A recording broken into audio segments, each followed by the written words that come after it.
a rifle for an arm. That he definitely delivers the ball and for the most part pretty accurately.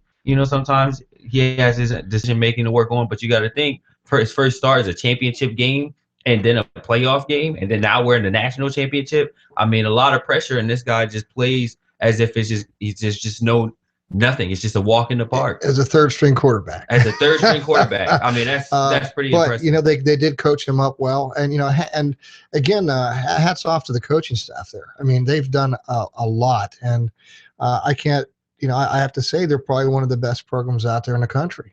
Absolutely, absolutely, hands down, Urban Meyer. And he's got one of the winningest percentages of all college football coaches in history, the game. So that says a lot, and we see it. It's not just talking it.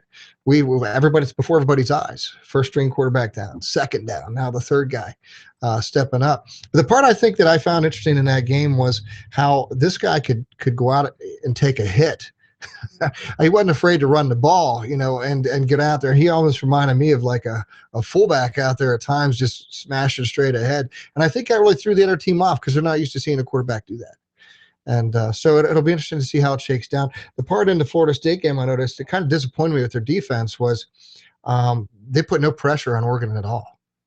And not at all. That's what disappointed, because I thought all they need to do is put some heat on that quarterback, but then when they did do that, the problem was they were on a soft coverage, and these guys were just dumping it off underneath to people. And there's so many times throughout that game I looked at that and I thought, man, you guys have pick six all over this, and so many different plays, and nobody caught it. Did you see that, Stefan? It was like they were playing on their heels. They're more afraid of what kind of attack they were going to get from the offense. Right, and he just floated them out in the flat every time. I thought, where's the linebacker coming up to pick that off? I saw at least five times in that game where there could have easily been a pick six. If somebody on Florida State and the defensive staff would have set the defensive coverage right, they could have had touchdowns over the place. And it was set up so many different times, but nobody seemed to catch it. They were all sitting back on their heels. And anytime they put the pressure on, they dump it off like that. And I'm thinking, that's the time you got to play it up and pick that ball off. But it just didn't happen. And I think it's a combination of coaching and skills at that game, and that's what led to the loss. Right. No, I agree. The other thing is, again, this is where I'm not drinking the Kool-Aid, so to speak. Pardon the expression. But you know what? Florida State has gotten away with doing several things during the season, and some of those games were kept close by. And I really think that they won some of those games with pure talent. It was because of Jameis Winston in some ways, but then the pure talent, not skill, won a lot of those games. And when you're used to putting pressure on people, Skip, the secondary has to be used to people putting pressure on and having that level of play. And they just did not have that level of play all season I mean, Mariota, it's not like he has the biggest arm in the NCAA, because he doesn't, but he has the quickest. I mean, he's even quick. He's quick. And that ball's out. When he sees a linebacker coming, he was savvy enough. I think that's what makes him an NFL quarterback ready now, is that ball comes out when he sees that blitz, and he's throwing right to where the blitz is coming from. It's like right off the bat, Florida State, they tipped their hand on a lot of those blitzes. It's like a number 5, I don't know who he is, but he just kept blitzing. It was like, hey, he's coming. He was coming, but you know what? They stonewalled a lot of those blitzes. And like you said, when you get an opportunity to make a play and get a pick six you got to make that play. I remember Joe used to say that. You got to make that play. I never really paid attention to what he was talking about. Sometimes 4 plays in a game can change the game. Yes. And when they didn't get those plays, and I think actually Florida State had a chance to make all 4 plays. And then, as Julian talked about, the turnovers, but they just never turned the ball over like that. And they had some young receivers, and they had some other folks. They've never been hit like that all season. They just have not been hit like that, and it has not been in a game where a team could match. A team may have matched them in terms of talent and may make some other plays. There is no one that is not just they came close to matching them with physicality like Oregon did. Oregon just they imposed their physical will on them as the game went on.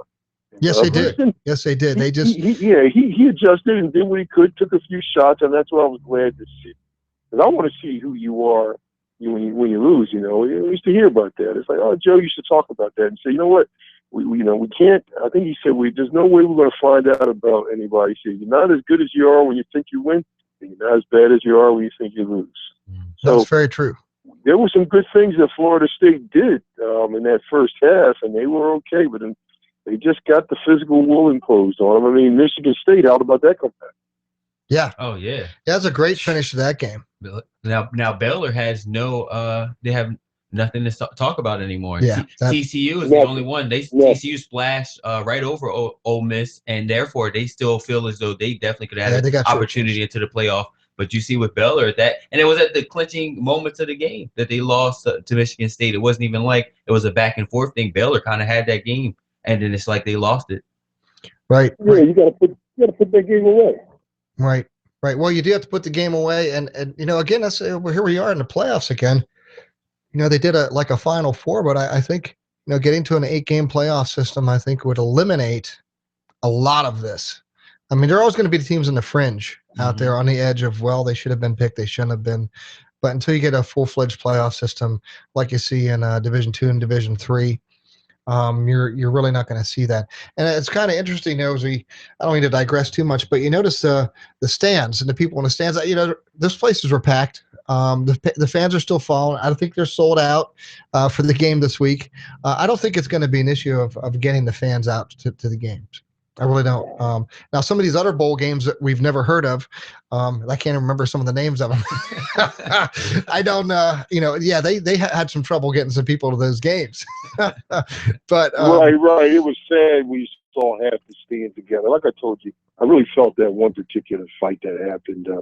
Who was the team that had the big fight at the end of the game? Who were we talking about before? Oh gosh, Kentucky. The Florida Bowl or whatever bowl it was. Rice, was it? The stand, the fans are all on the same side. You're going to have some problems. You know, you're going to have some stuff where a team comes to celebrate, like every college team on the road gets a big win. They run over to their fans. Well, you do that. I mean, that's like, again, it's like celebrating in somebody's face. You know, that you go ahead and have. And I think we dealt with that particular situation last week. Well, I just hope that. Well, it was a Memphis BYU game? Yeah, BYU, Memphis BYU. I was thinking. Memphis BYU. You just hope that they value, if they're going to do bowls. It just seems to be that a lot of it's gotten watered down. Although I will say the football kings were not. I will say and give it to these college football players that they played like every game as if the stands were full. I will give them that. Oh, they wanted to win. You could tell the players were in the game. Yeah, they could care less who was in the stands. Oh yeah, because you have your players too that, you know, still, even if they aren't highlighted, are still thinking there's a possibility to get into the big leagues. So they're gonna always play hard, no matter which level they're on. Yeah, the whole nation's watching. I don't care if it's. They used to have a game called the Blue Bonnet Bowl back in the day, but even those games. Yeah, you remember the Astro Blue Bonnet Bowl? Yeah. I mean, it was always the basement teams out there. You're thinking, like, how could they pick, you know, their teams? But hey, you know what? There's no other ball games on. Everybody in the nation's watching it. It's an opportunity for somebody to see your talent. And, you know, you see guys coming from all different types of schools who you've never heard of in the NFL.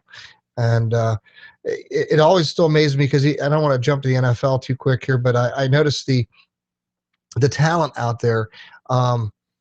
You know, I think there's a lot of room for expansion, put it this way, because there's a lot of talent out there. At the talent level is that incredible across the country. Yeah, that I think, you know, NFL wouldn't have a problem expanding tremendously, or even having, once this season ends here, have another one begin, you know, and keep it in the South and in the domes. For another league as a developmental league for guys to continue on after playing ball like this, because you know, the fans are there, the money's there, people watch it, the sponsors are there. Arena football is I like arena football, and it's you know, that 50-yard indoor war is great, but I don't think it's just not the same. It's not. But you have had players come from arena football and go to the pros. For example, Kurt Warner, and then he won an arena football championship and a Super Bowl. So He's one really of the few depends. guys. I think he's probably the only guy out there that has 2 rings like that. Yes, he is. And that's very unique. And then you have had guys like Warren Moon and going up to Canada and playing up there and coming back in the NFL. Doug Flutie, I think, played in the USFL, went up to Canada, and then came back again here into the NFL. Interesting career for him. But I think again, there's opportunities out there, and I'd hope that somebody with the wherewithal and the business sense could put another league out there as well, because the NFL has gotten too big for its britches. It's like the NCAA and their problems, and they just need to have some type of alternative out there for people. When people, there's competition in anything, it's better for everybody. And I don't try to make the parallel to, it is a business. This is all business, because we talked about how college football has become very commercialized. It is about the money, it's the bowls and everything like that. So it is what it is. Right. But if you look at the history in our own country, the things that make it better for everybody is when there's competition. So I know people don't like Walmart, but when there's Target and all these other stores and there's competition out there and choices that people have on alternatives, whether it be grocery stores or whatever it is you name, when there's competition like that, it's better for everybody, because everybody finds their niches. Everybody's trying to vie for their piece of the pie. But the best part is there's not a monopoly in it. And right now, when it comes to professional football, the NFL's been it. There's been other leagues that have tried to start. If something happens, I hope Donald Trump stays out of it, because the USFL did win. I think he's won. Oh man, he that guy, his ego is what ruined that league. That league was going somewhere. In fact, I don't know if you ever watched the ESPN special on that. Yes, I have. I have, and you know what? They were viable economically as a league, even playing in the summer, until Donald Trump got in there and basically shot his mouth off and acted like the idiot that he is. And then the moment he started doing that, if anybody wants to say you're fired, somebody should have said it to him, because when he got up there, he wrecked the judgment against the antitrust with the NFL, and they would have gotten millions and millions of dollars. And to this day, there'd have been 2 leagues. Well, here's the thing too. There's always that argument where they say, well, that's how we work it out as America, with as Americans, when it comes to our sports, that all the sports kind of like, overlap one another. So if you add more football after what is our big league of football now, then that might go against other sports that are going on. And because they're already saying that now, like when it comes to even college basketball, that college basketball starts November, about the first week of November, but should it start later, because you still have college football actually getting into the meat of its season, as well as the NFL and things like that. So it takes away from the viewers that would have dipped and dabbled over the basketball season that's still with football. I don't think that'll happen, Julian. I really don't believe it will, because people are going to go and watch the sports they're able to year round. And because of all the networks that are out there, and ESPN's great, happy for them. Wouldn't it be great to see another one spring up, offer some competition to them? I think as there's a fan base and there's people following to pay money to go watch their teams, buy their T-shirts, buy whatever it is they want to do to support their teams. The sponsors will go there as well, because they want to sell whatever it is they have. I think it'll work. And I hope that ESPN's not always going to be the leader in sports. I hope there's another network that emerges out there that offers that, Fox, whomever it may be, CBS, ABC, NBC. Hey, I hope they can reinvent themselves too and offer those opportunities. But Skip, don't forget ABC is who brought ESPN. Well, you're right. Yes, I take I think the problem is, though, Skip, if you look historically, it's beyond, I think, the NFL even have it being too big for his bridges. I mean, I just, everybody that's taking them on is not. I mean, Skip, if we go all the way back to the AAFL, when Marion Motley was averaging 17 yards a carry and they were throwing a white ball. Right. I mean, you go to AAFL, that become the AFL, and then the AFL and NFL merged, but it's just, they had the teams, but it's just trying to get those resources. And my thing is, where it's gotten too big for its britches is its arbitrary way that it runs its business. Yes. I don't care for it.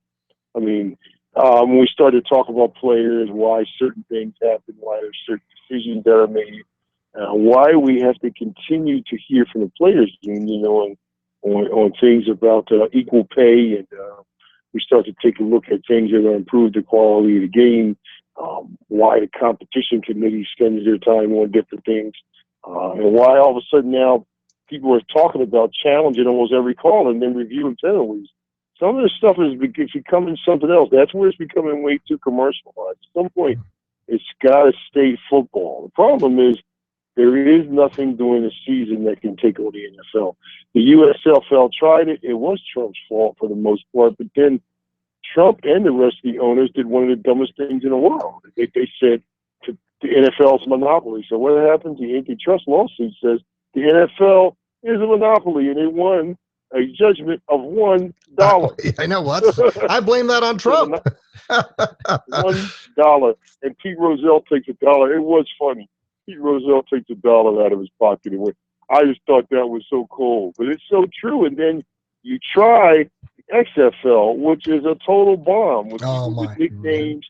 He hate me, and they're playing in the winter, and they're in the stadium. And then you got what's his name? The guy from wrestling. What's the guy's name? Vince McMahon.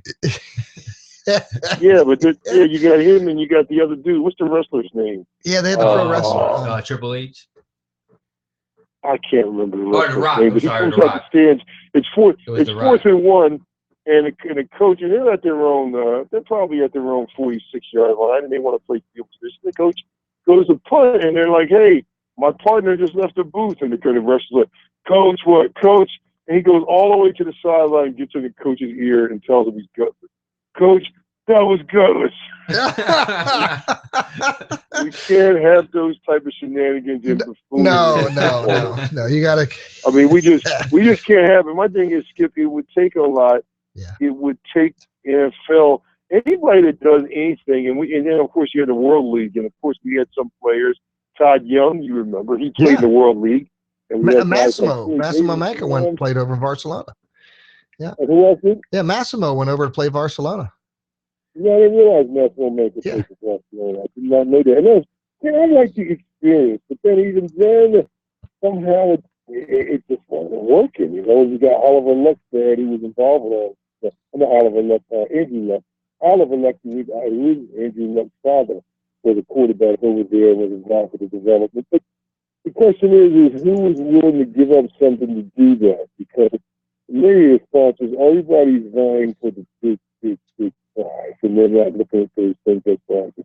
I guess what will be different is if the NFL, and that'll be a question maybe for another show because we probably should watch the song, is will the NFL ever get a franchise over Europe? You know, right? Get a question? Right. Now, if they get a franchise in Europe, I think you're going to see some different things. And you may have seen some ESPN stuff where they got these teams, and they got a world football competition, really almost not with actual football. So, anyhow, we'll have to see whether that's actually going to happen. Okay. So we'll have to actually see if that's going to happen. I just don't think that, that we have the old thing there. But back in college, what was does anyone know what the Big Ten's record was? The Big Ten. I know we did really well. We really represented. We might have been like 5-2 or. Let me actually double check because I actually was going to look that up. Penn State won, Michigan State won, Ohio State won, Minnesota lost. Yeah, they did lose that one, but I didn't feel too bad about that loss. I mean, true. No, I have to say they played a lot better than I thought. Yeah. Yep, they did all right. Nebraska lost, so it was like 3-2. But we have about 15 minutes left here for tonight, and I don't want to talk a little bit about the games coming up here for the national championship, and also touch on the NFL playoffs too briefly here in the last 15 minutes of our show, and any late breaking news or things with Penn State football, and also talk a little bit about recap what we've been doing. Can I just ask a question to me? Julian, while you're looking at that stuff, let's talk Penn State real quick. I mean, I don't know what to think. I mean, my understanding is Deion Barnes and Donovan Smith leaving for the NFL. What have we got there, guys? Oh, right. You're saying how are we going to replace them? No, what do you make of it about them going to the league? I mean, Do we think they're ready? Is it the time where I think they might be done school, had enough of Penn State, or are they making a mistake? I think it's a little mixture of a couple of things. I think, I think it would be actually beneficial for them to stay another year, so therefore they can get, Right. even more exposure. And now next year we're gonna come jam packed because Franklin will have more of his choosing of players to put into a system, and as well as get everybody even acclimated. And now they have a year under their belt of experience, as well as the more freshmen coming in or transfers and all the above coming in, and being able to be around an exciting environment. So I think they should come back, definitely give it one more year, and even have their draft stock be up. But at the same time, I feel, they might just feel as though that was the time it happened. We won a bowl game, and those would be the memories. But it's maybe they just want to, start making money and be on that next level. But it definitely would be beneficial if they were to stay another year. Well, you run that risk of injury, and you see those, everybody's just a play away. I remember we were out at practice and we saw Scooby get the hit there in a stadium at practice, everybody's like, wow, and Scooby is a great running back, and I see him carting him up, man, and he was done. That was it, just like that, one play. And God bless him, man. He's progressed and moved on in his life and everything, and it's great to see him when he comes back. But it's just like that, and that's just one person, one play, and you're done. So if these guys feel like that their bodies are peaking out towards their weight training, their speed and agility, and they have their stock in the NFL, and the scouts are saying, we want you. Hey, I can't blame a kid for wanting to make the most of that opportunity. And even with Jameis Winston, not jumping teams here, but, again, another example, I think he's disappointed with his performance, his first loss in his football career. So, I think his idea of wanting to maybe go next year and prove his salt again could say a lot too for him. But again, he's only a play away too, and that's the way it is with anybody. So for him personally, he's got the Heisman, he's got a national championship. Yeah. I mean, and he played in the first playoff that was established for college football. In a sense of resume, he's got everything he needs, but he's still thinking about it, Right. And you see, there's somebody who has all these accomplishments, and he's still thinking about staying. And you hear these other guys who are thinking, well, you know what? Maybe I need to cut my losses and get out here and try to make a go of it, because you get one shot, and that's it. Yeah. And we've known guys who've come back and finished their degrees later, even who've done that. So, it's a tough call, and I think for whatever direction they choose to go, everybody should support them. No, I think I do too. I guess what I'm hoping is, and obviously I think that they're at a point, especially if you finish your education. I know a couple of years ago, Penn State on their senior team, I think they had about 12 or 13 graduate students, which told you, there's some people and a lot of people and seniors that stayed. And I guess you could only ask Smith and you could ask Barnes to stay for so long. But I guess they would have to ask themselves, though, especially with the year that Smith had a tough year. I can't say that he doesn't have the talent, and I actually was a little, taken back especially when he got the injury and he got the concussion, that it was difficult for him to have the type of year he needed to have, but he must have gotten some indication things have gone well. But my biggest thing is no sense and maybe if it's part of getting on with your life, it's no problem. We had some people on the team that did not come back for the 86 season that redshirted, could have come back for a fifth year. And many people said, hey, man, are you kidding? Time to get on with my life. Sure, why not? I mean, that one opportunity. And it wasn't really about going to the NFL. You had people like Bobby Anko. I think Bobby Anko, I don't know if you remember him. He's not a guy that people talk much about, that went, I think, to Indianapolis and played his couple of years. And it wasn't about football. The guy still looks incredible. Still looks like he can do 200 push-ups, But the biggest thing is he graduated and is doing very well for himself. And I think that's what I'm just hoping happens here. That's all before. And I know our time is short. That's all. I just wanted to put that out there and we could talk more about it. But we do have a championship game, guys. What do you think? Can Ohio State bring it home? This it's a tough call. If you want to believe in destiny, I definitely believe then I would go to Ohio State route. But if we're just talking about just two teams going at it, and now that we see what's being brought to the table, what are the advantages and disadvantages on both sides, I think that Oregon still has a slight edge over Ohio State, and actually it will be a close game than a closer game than people would think, and be more of a squeaker, maybe a 30-24 type game or something, an odd even number, because maybe of a turnover being a safety or something like that, or a missed extra point. But yeah, I think it's gonna be a close game, but I still think Oregon's gonna still squeak this one out. But just with an Ohio State team that no one ever expected coming from the beginning of the season, considering Braxton Miller going out, and then you having JT Barrett, and then now 12 gauge. So it's definitely gonna be a game to watch. It's gonna be a game to watch. Yeah, you have these nicknames, 12 gauge. Look, the fact we even have to get to that level of a third string quarterback. We're actually talking about that. That's a great nickname. Urban Meyer. He's impressive. Let me tell you. Yeah, I like it. I think it must everybody surprised. I think Ohio State's going to pull one out.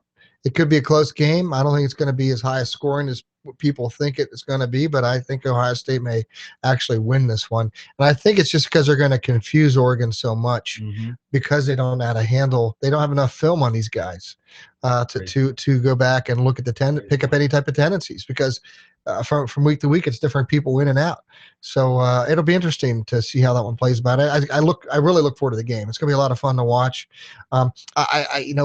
A little bit disappointed with the way the whole bowl games and their schedule played out this year, because I'm not used to watching Fiesta Bowl and Orange Bowl and Sugar Bowl and these different things on the nights that they're not supposed to be on. It's always been like a New Year's Day game night. I'd like to see them stretch it out a little bit more in the years to come and get these schedules better, so we can all really enjoy it, because I don't like it when I can only catch one good game at a time and there's 3 or 4 on, Right. But hopefully that'll change. But yeah, I think Ohio State's going to pull that one out. Stefan, what do you think? Well, I think I'm kind of where Julian is, and it always appears that when I'm rooting against Ohio State wins. No, but seriously, I just think Oregon. I think Ohio State. I think they'll play really well. Mm-hmm. I just think Oregon. This is the year for the Ducks. The Ducks have gotten the number 2 ranking. They're 4, and they've been there. I think it's Oregon's time. I think Ohio State, I'm not going to tell you that they shouldn't win, because I think with the momentum they have, they're definitely a different team than we saw them play Penn State. By the way, this is serious. Penn State really should have beat Ohio State. They really, there's where if Christian Hackenberg late in the game, who had a good last drive, he's able to hit, what's his name? Number 12, Chris. I forgot Chris's last name. If he's able to hit our freshman wideout, if he's on target, Ohio State loses, and that goes to show you about being a game of inches. And Ohio State I'm glad they're doing good. And it's not that they don't deserve to be there, but things could go on either way. I would say, I'm going to say Oregon in a close football game. Agreed. I want to say high scoring game. I want to say like 40-37. Okay.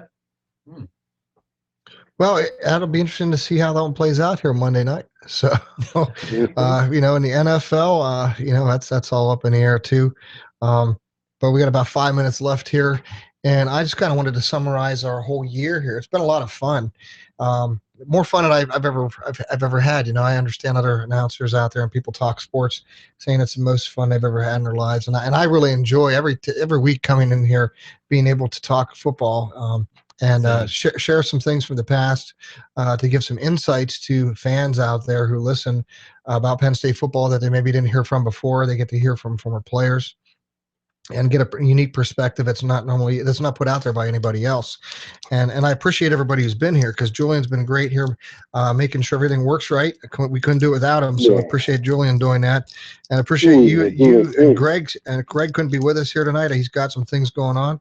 But and everybody who's been part of coming and talking football, and I think in the year and Lord willing, years to come, we're going to have a lot more fun, and who knows where this may go. But I'm just thankful to be a part of it, and I hope that more younger guys can come back in here. Kyle was started out the year here with us. He got busy with his work schedule, but we'll talk to him again maybe next year. But hopefully more younger guys, more guys who've already graduated or new graduating classes. The neat part about Lions Live is it's any former player who wants to come on and be able to talk Penn State sports. It's open mic for anybody, as long as they keep it clean. We can't be getting in trouble now. I don't say that to be funny, because again, the quality and the character of people coming to Penn State, they all know better. We were all raised to not embarrass yourself, your family, your school, and we all know better than that. And I say that jokingly again. But it should be a lot of fun in the year to come. And I can't thank everybody enough here. And thank you, Stefan. I know it's been through the most difficult times of your own life, Stefan, to have you be able to continue on with us like you have. I'm very thankful to see the grace that's been shown to you to be able to press on like you have and pick the ball up after some difficulties in your life here normally say, hey, I can't do anything like this anymore. But some major lifestyle changes and things for yourself health-wise. And I'm just thankful that you're here with us, buddy. Same. Yeah, well, I tell you, man, it's just been a blessing to be able to do it. And I'll say, like I said, I know our time is short, but just being able to do it and knowing that, your lifetime is a short lifetime. And I could feel bad for myself and go look the other way. But when we start to take a look at what else gets, the only way that things get done is you try to carry on. Hold people together. You learn to find out who people are. You learn to run into people that are blessings, like Julian Washington. Julian, you've been a real blessing to us. It's not what you've done in the studio. And as I told Skip, we're looking forward to getting to know you and, taking you on as kind of a little brother and just doing whatever. And then, being able to help us old guys with technology and production and making the show better. And maybe you can help us with the listening audience. And I'm looking forward to it. And I enjoy it. It's a blessing to be on here. And it's a blessing I have the support of my family to do this and coach. And hopefully I'll be back to teaching again by the fall. We'll see. Definitely appreciate it, and I feel the same about everybody that's been on as well. I think that everybody's knowledgeable through experience and through what just knowing the game, and I just appreciate everybody's piece of knowledge and how we all just kind of gel off of one another and get to the facts and just the interesting ways in which the shows have been broken down. All the way from one time talking about the appearance of a player and whether tattoos and hairstyles and things like that should factor into a player's play on the field, as well as their personality and how they should be observed and treated throughout the NCAA and things like that, because that's those are the people who give judgment at the end of the day. So I appreciate just all the different subjects and just the different viewpoints that everyone comes with. I think it's it's definitely awesome. Right. Well, I'd just like to tell everybody to stay tuned to lionslive.com. Friend us on Facebook there. Stay tuned when we're coming up. We're going to be covering more things here in the spring. And I'm not even sure about next week if we'll be back or not. That's why we're kind of trying to give a wrap up and summary here tonight. But you got about another 30 seconds or a minute here, Stefan. Any final closing comments? Well, I want to say to the Nittany Lions, and if it's in Lions Live, good season. I'm proud of you. I know we all challenged you. I know much was expected in a small window that you had, 46 scholarship players. And I just want to thank you all for giving it your effort. And Coach James Franklin, you are a wonderful coach. You're a wonderful human being and father and husband. And thanks for being an example to us and helping us to just get through the difficult parts of this year. And we look forward to a tremendous year in recruiting and a tremendous year in getting to know you, the program, and as you said, Coach, knowing being there when we win and celebrating a big win where things get done, that's culture. And I'm looking forward as a letterman and as a person to being part of that culture. And I want to thank you, Coach Franklin and Nittany Lions, on a strong finish for the season, and looking forward to bigger things in fall 2015. Excellent and well said, Stefan. All I can do is echo that and say amen to that. Same. All right, Julian. Last couple of seconds here. Any comments? It's the same thing. I'm very proud of the Nittany Lions football team this year. Pulled out what was basically for everyone a dream come true. You know, in the sense of finally getting into a bowl game and winning it. You know, I think that's awesome. You know, it couldn't have went any other way. You know, the way it played out, where their location was, and even all the fans that showed up in New York for that game, for Penn State wise, as if it were a home game. I think that's awesome. So, you know, appreciating, you know, everybody here, Stefan, Greg, my boy Skip, and just everybody else who's you know, tuned in or, you know, spoke on your show, you know, because even before, there was a time before I was even on the show speaking, where I heard, you know, the different, like I was saying earlier, the different viewpoints of others, and I think that everyone's IQ of the game is pretty good. You know, it's pretty good. I definitely enjoyed you know, everyone and what they had to say. So you know, definitely blessings for everybody in this new year that we're coming upon, and definitely best wishes and the best throughout. All right. Well, Julian, I appreciate that. Well said. And ladies and gentlemen, thank you again for tuning in each week. And we look forward to being back here. Hopefully next week. We're not sure yet because there's some high school sports looking to step in here for fall sports, possibly in this time slot. But stay tuned to lionslive.com. Friend us on Facebook. And again, what best wishes in the year to come. We look forward to this spring being able to get out some practices. And on behalf of Greg Johnson, Big Dude Stephen Davis, and my friend here, Mr. Washington, we appreciate you all listening to us. My name is Skip Drobelvis. Be sure to keep tuning in. Lord bless you and keep you, make his face shine upon you, and we look forward to catching you back here again real soon. Have a great night.